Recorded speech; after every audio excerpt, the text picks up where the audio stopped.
It's a great pleasure to welcome Dr. Zemin ZHANG.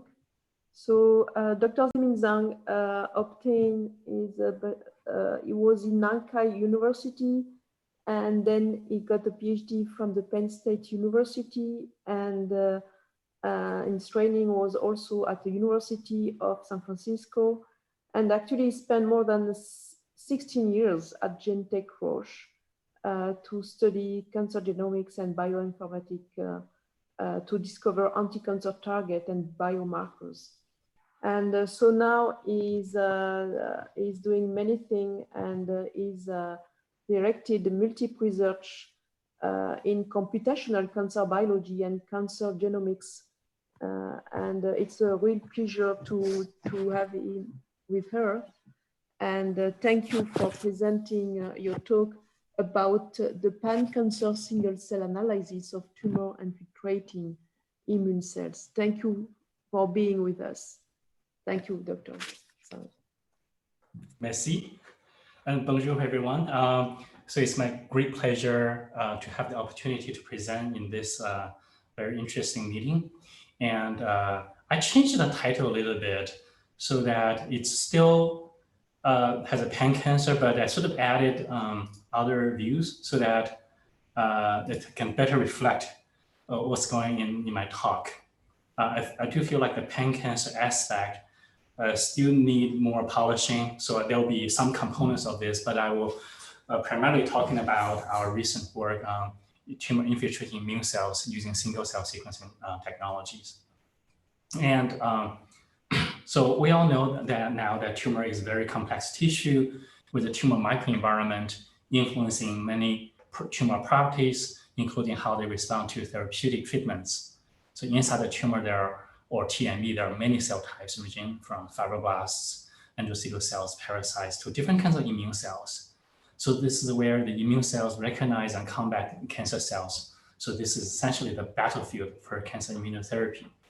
So we have learned in recent years that those tumor-infiltrating immune cells possess special features that are very distinct from those located outside of the tumor. And different tumors exhibit obvious diversity of TME, although it's not really clear what determines the TME diversity. The complexity of the tumor microenvironment has determined that the single-cell technologies are needed to fully understand TME. So indeed, single-cell sequencing, either SMART-seq2 or 10x genomics-based approaches, can be very powerful in multiple different ways, ranging from rare cell type identification, the tissue composition analysis to cell-cell interaction, marker gene identification, and cell lineage tracing. So I'm going to start by very briefly reviewing our older studies on infiltrating T cells to set up the background for our more recent work on myeloid studies. So we started by sorting out different kinds of CD4 and CD8 cells from liver cancer patients and applied the SMART-seq2 technologies for single-cell sequencing. And we found that tumor-infiltrating T cells possess the characteristics distinct from T cells from either blood or adjacent normal tissues. And we use a combination of the expression and the TCR-based analysis to show the developmental connection among different T cell subsets, including how the exhausted T cells are derived from. So, and then we use a very similar strategy to study lung cancer infiltrating T cells and identified additional T cell subgroups, and including the tumor-specific and activated Tregs. Further, we found that various T cell targets may possess very distinct cell properties, even though they may apparently appear to be the same at the surface, like CD27, LAG3, CD1, but at the single cell level, their properties are actually very different. So this will give us one method to prioritize different cancer targets. So additionally, we characterize a T cell population in colorectal cancer patients and derive even more detailed classification of T cells. And we found that each of the 20 T cell subtypes may possess very distinct preferences in tumor adjacent normal tissue and blood. Okay, So now we have, after we obtained the single cell data sets from colon, liver, and lung cancer patients using the identical experimental procedure, we're provided with a very unique opportunity to compare and contrast different T cell properties across different cancer types. So when we examined the T cell composition in the blood samples only, we found that their differences across cancer types are actually very minimum. However, when we compare the T cell composition adjacent normal tissue, either CD4 or CD8, we found dramatic differences, indicating that the tissue location is one of the major determinants for T cell properties. Now, tumor-infiltrating T cells seem to harbor an additional layer of distinction on top of those tissue-based properties. So it seemed like the T cell properties are shaped by both the tissue location and the cancer type. And then such T cell differences are statistically significant. For example, the colon and the liver cancer have much higher level of both exhausted T cells as well as activated Tregs than the lung tumors. By contrast, lung tumor contain a much higher group of cells that we call ZNF683 positive CD8 cells. So this is a group of cells viewed by us as pre-exhausted T cells. The abundance of such cells appear to be associated with clinical features such as patient survival.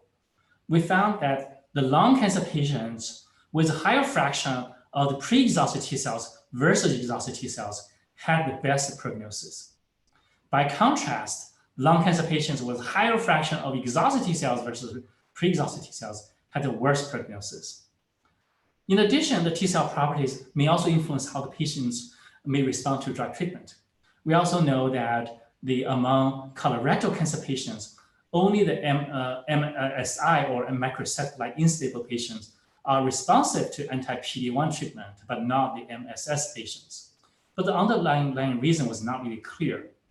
So based on our single cell analysis, we found that MSS patients had a much higher level of Th17 cells than the MSS. By contrast, the MSI patients have a much higher group of cells than that we call Th1-like cells than the MSS.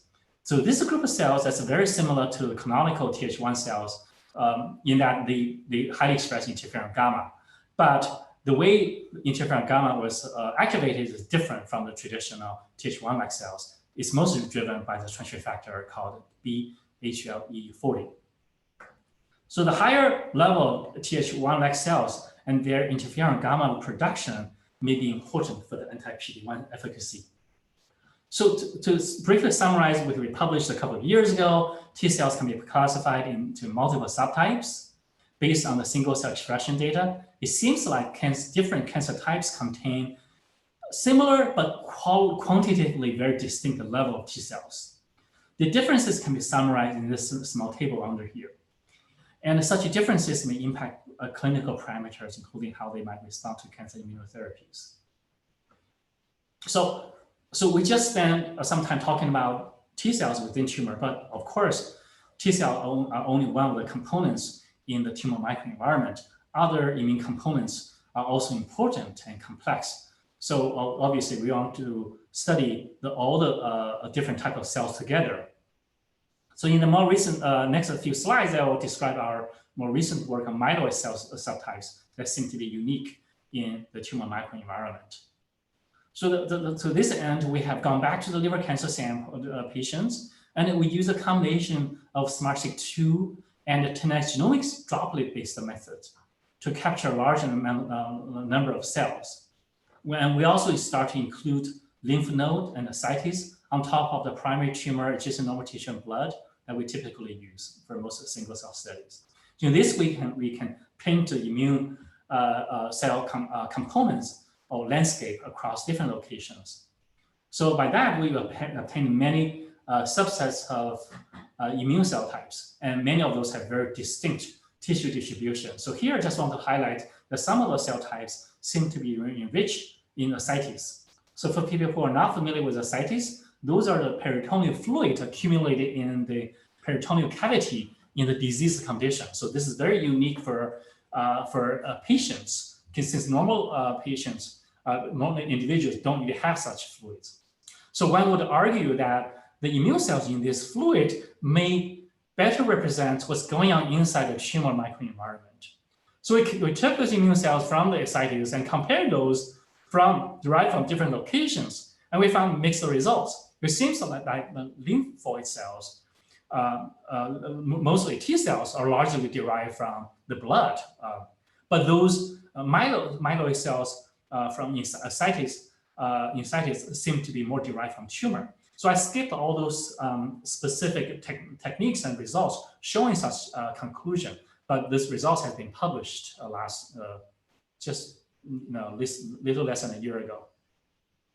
And because we found a lot of profile many large number of cells, we're able to find fairly rare subtypes. So this is an interesting cell types that we label as LAMP3 positive dendritic cells, which is highly abundant in both tumor and lymph node. So based on the RNA velocity analysis, we concluded that such cells are likely derived from both CDC1 and the CDC2 cell types. And this group of cells highly express CCR7, which indicate that this group of cells may have higher migration potential. Indeed, if you calculate the migration score based on the cells that have higher migration capability published before, we found out that among all those dendritic cells, only the LAMP3 DCs have higher migration scores here. So you have higher migration potential. And this is confirmed by the in vitro migration assay. So those highly migratory cells tend to highly express LAMP3. But where do they migrate to? So based on both the RNA velocity analysis as well as the mitochondrial mutation-based image tracing analysis, we both point out that the migration seems to be pointing from tumor to lymph nodes. So again, I'm skipping a lot of technical details. So I just want to show the conclusion of this liver cancer study, where we painted the immune landscape from multiple different locations. Each one possesses very distinct properties, but those properties are not static. We found dynamic properties of the cells, including the migration of the macrophage cells from tumor to the ascites, as well as the maturation process of some of the dendritic cells to LAMP3 DCs and LAMP3 DC, presumably carrying some of the tumor-specific signal would leave tumor and go to lymph nodes, where they would probably activate other type of cells. Okay, now let's go.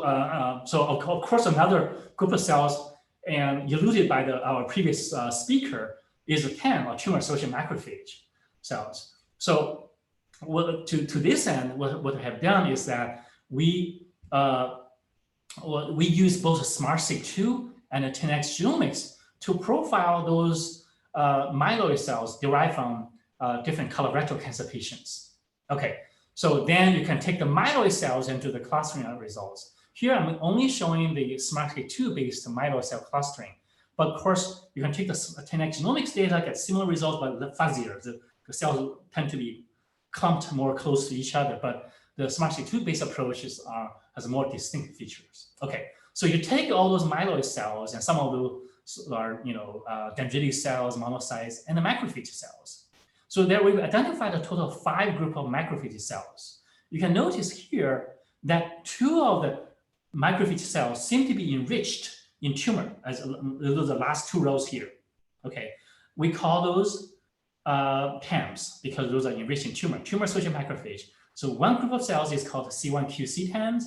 The other one, what we call is SPP1 TAM here.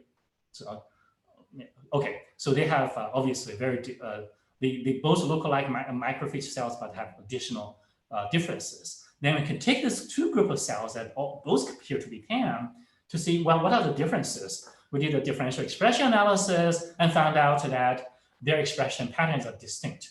The C1QC TAMs specific express genes that are enriched in the complement pathway, antigen presentation, and phagocytosis. By contrast, the SPP1 TAMs specific express genes that are enriched in angiogenesis and metastasis. So this is also obvious if we project the TAM clusters by the expression of angiogenesis and phagocytosis related genes on the URD maps here. So based on these, it seems like these 2 TAM subsets might have very different or even opposite features. One is pro-tumor, and the other anti-tumor. So we should really keep in mind when developing strategies targeting TAM. So how do we target TAMs? So one of the antibody, as alluded by our previous speaker, is an anti-CSF1R antibody. So this is potentially anti-cancer target, because people argue that maybe the TAMs are bad. Let's get rid of the TAM by treating patients or animal models with anti-CSF1R blocking antibody. Okay, so what happens if you interject this antibody in the rancor mouse model?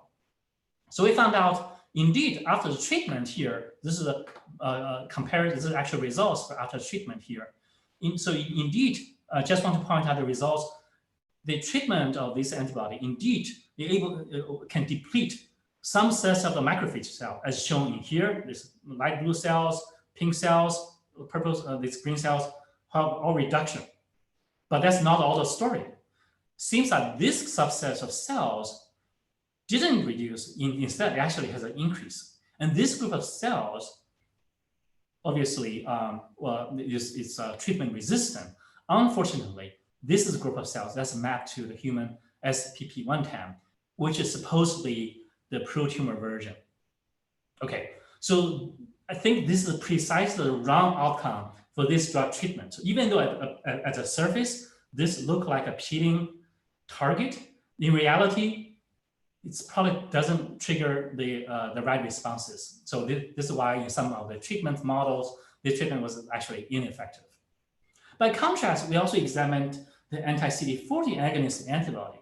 So this antibody targets the anti-CD40, which would activate the dendritic cells, which obviously would interact with the T cells. Okay. So we use a mouse model. We added the anti-CD40. This is the agonist antibody. And so compared with the isotope, we compared at the day 2 and day 10 after treatment. We compared the change of both CD4 and CD8 cell differences. So here you can look at all these and try to look at the reduction of the exhausted T cells, as well as elevation of this group of cells called TRM. So we have increased level of CD8 TEM cells, effector memory cells, and TRM, but there is a reduction of the exhausted CD8 cells. And if you look at CD4 cells, and you do the same analysis, again, day 2 and day 10 after treatment compared to its control, you see that in day 2, for some reason, there is some increase of Treg, but by day 10, there is a rapid decrease of Treg. So there is day 10, there is definitely a decrease of the Treg cell. By contrast, the Th1-like cells, this is what the group cell I described earlier from the colon cancer study, there is steady increase of such Th1-like cells. So these group of cells that would benefit for the cancer immunotherapy. Combine all those, these are more desirable results. So that's something we predict. This is anti-CD40 is going to be a lot more productive than the anti-CSF1R.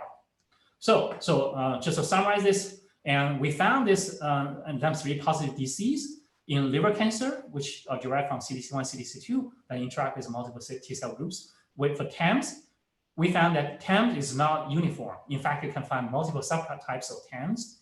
And the SPP1 TAM, which seem to have a pro-angiogenesis feature, this is the anti-CSF1R resistant. And this C1QC TAM has enriched features for phagocytosis, but this is anti-CSF1R sensitive. Okay. So the question is, well, this is very interesting, but you found this in liver cancer, in colon cancer, but are they specific to these cancer types, or they are universal to all cancer types? So this is the pan-cancer part. And so to address this question, we actually constructed pan-cancer single-cell transcriptome analysis for myeloid cells.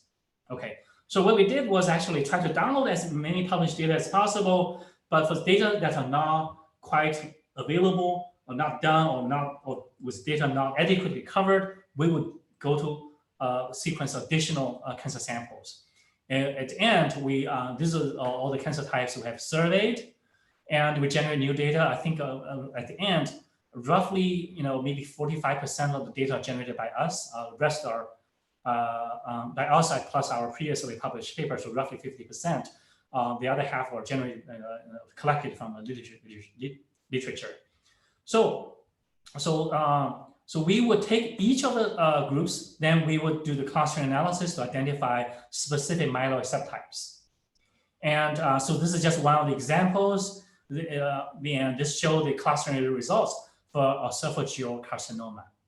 And then we can repeat this process for all cancer types. And here are just all the results. I didn't want to go through all the details here, but I just want to point out that we can use a fairly consistent method to identify cell types from monocytes, dendritic cells, and macrophage. Indeed, we're able to identify LAMP3 DCs, C1QC TAMs, and SPP1 TAMs, although their abundance may vary. So these cells are universal to certain degrees.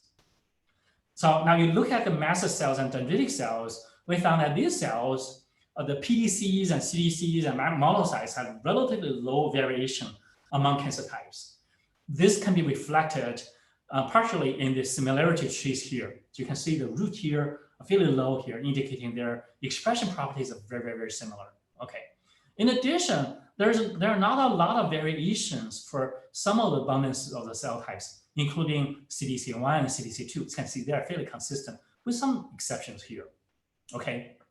However, the LAMP3 DCs have much higher degree of variation. So for the pancreatic cancer, the nasopharyngeal cancer, liver cancer, and the lung cancer contain much higher level of CDC2-derived LAMP3 DCs than the kidney cancer and breast cancer. So any therapeutic strategies targeting DC cells should really consider the cancer indications.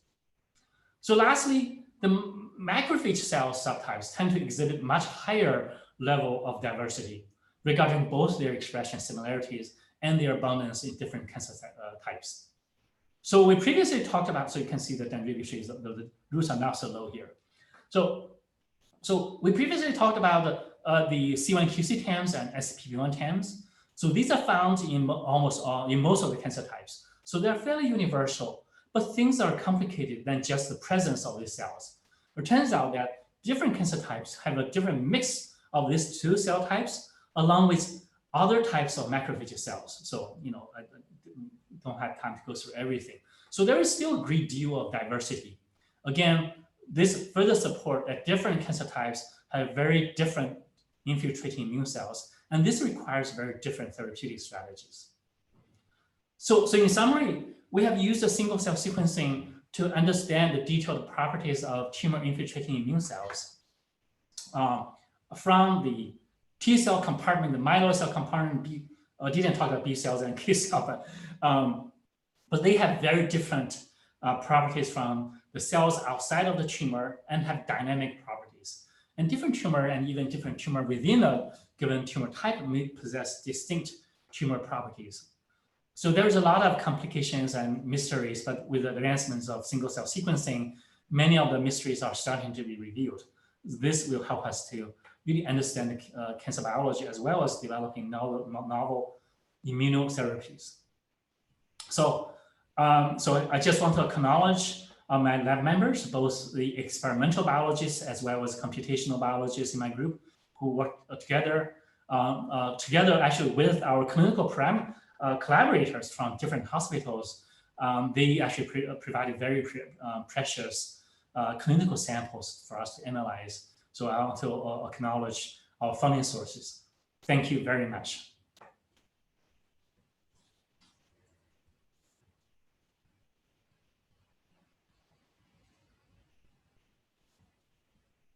You're muted.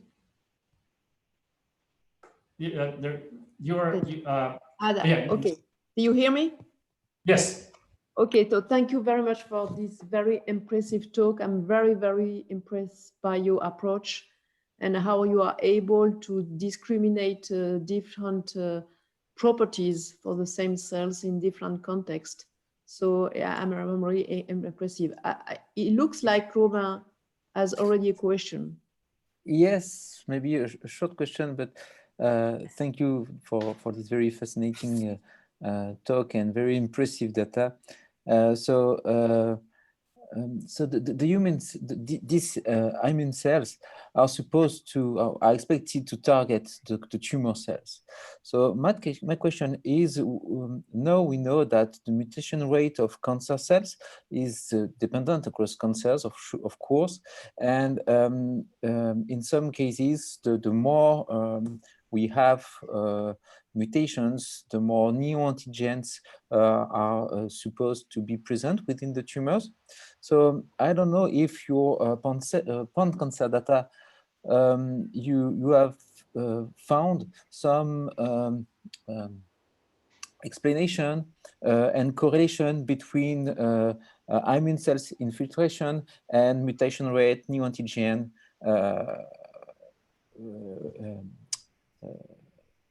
presence in the tumors.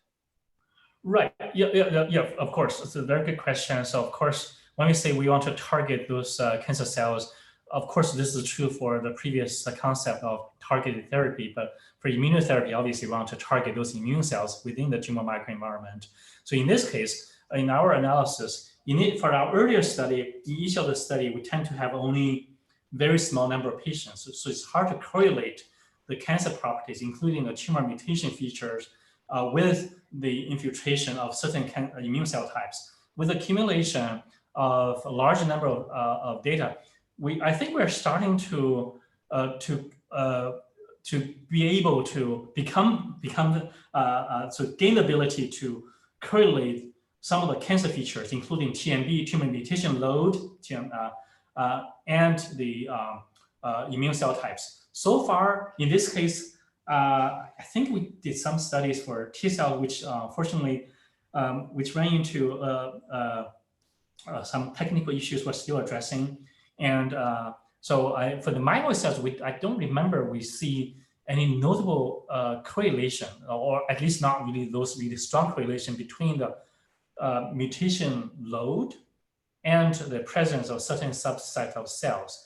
Keep that in mind, though, that when we do the cross-cancer analysis, the cancer indication itself play a major role in shaping different cancer types. So you have to deconvolute such signals. Very often it's hard to do. For each of these cancer indication, we are aiming somewhere, we have at least 5 samples for each indication, but typically it's under, it's like at most a dozen tumors per indication. Still not a lot within a cancer indication.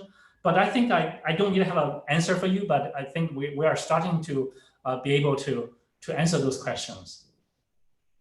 Okay, thank you very much. Yeah, Dr. Zhang, I have a question. Actually, you were able to show a different composition of T cell depending on their location.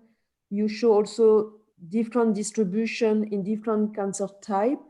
You also show distinct properties of the human cell depending on the cancer. And I was wondering whether you are able to apply your approach on the same time of cancer, but with a temporal aspect. I mean, depending on the grade of the cancer, have you already tried to? Right, so you're talking about within one indication at different stages. Yeah, exactly. Did you try to apply your approach? That sounds very interesting. For us, we have not done that. When we are collecting our sample, keep in mind when we are doing the earlier study, typically we're only able to afford to sequence a small number of patients. So what we try to do is to avoid the variation of the degree, the different grades of at different stage of cancer. For our liver cancer, for example, we only collected stage 2 and 3. So we try to avoid 1 and 4 so that we try to look at the samples that are more similar to each other. But I think your point is well taken. I think if we were to look at the patients at different stages, we probably look at different indications, different stages. But in our earlier study, I think we did try to compare the stage. I think there is some later stage and earlier stage. We only have 2 or 3 samples for each group. So we got some trend, but things are not, because this is based on very small number of patients, we didn't really make any strong conclusions there because we are essentially criticized by the reviewers about that points. We didn't make any claims as related to the different stages of the cancer. But I believe, and we didn't go back to that point. But one thing we did is that we start to follow the patients at different before and after anti-PD-1 treatment. We're able to see differences, and those are still at a very early stage. But we haven't really got a chance to formally test whether different stages of cancer within one kind of indication would have different types of cells. You know, I do remember, for at least for liver cancer, the later stage tend to have more exhausted T cells. That's the only thing we concluded, but we sort of tossed out in our published paper. Thank you very much. Thank you. So thank you again. I think there is no more question. Let me see on the chat. Nothing, no. Okay, so thank you again, Dr. Zhang. And I would like also to thank all the speakers and all the participants.